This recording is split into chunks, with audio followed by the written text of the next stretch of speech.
Tiga hal fokus utama Presiden Jokowi hadapi tantangan krisis ekonomi di ASEAN. Presiden Joko Widodo memaparkan tiga hal fokus utama ASEAN dalam menghadapi tantangan ekonomi kawasan.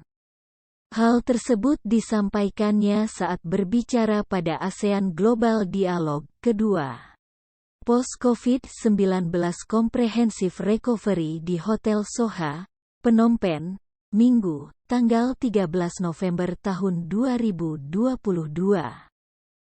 Meskipun proyeksi pertumbuhan ekonomi rata-rata masih terus positif, namun ke depannya, tantangan ekonomi kawasan akan makin berat apalagi dengan ancaman resesi.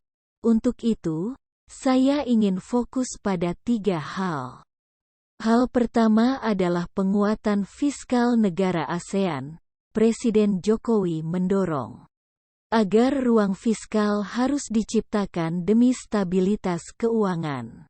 Demikian pula dengan efisiensi belanja dan mengalokasikan ke program mitigasi dampak krisis harus menjadi prioritas termasuk jaring pengaman bagi rakyat kurang mampu. Dukungan pada sektor yang memiliki dampak terhadap ekonomi kawasan juga harus diprioritaskan. ADB telah mengidentifikasinya seperti pariwisata, agro-processing, dan tekstil.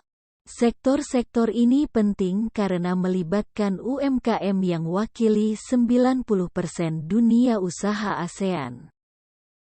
Hal kedua menurut Presiden Jokowi adalah penguatan dukungan keuangan internasional. Presiden Jokowi menegaskan pentingnya peran lembaga keuangan internasional dalam merespon krisis dan meminimalisir dampak yang diakibatkan melalui berbagai instrumen keuangan yang fleksibel. Ada instrumen yang sifatnya darurat sehingga bisa cepat digunakan saat krisis, dan lebih penting dari itu perlu ada instrumen yang berfungsi mencegah krisis.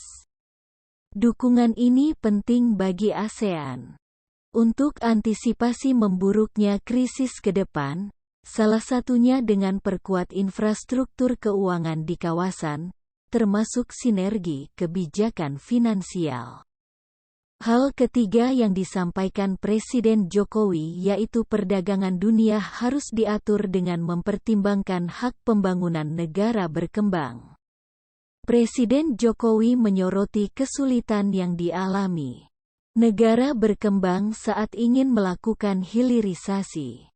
Apakah dengan mengekspor bahan baku mentah negara berkembang dapatkan keuntungan yang memadai?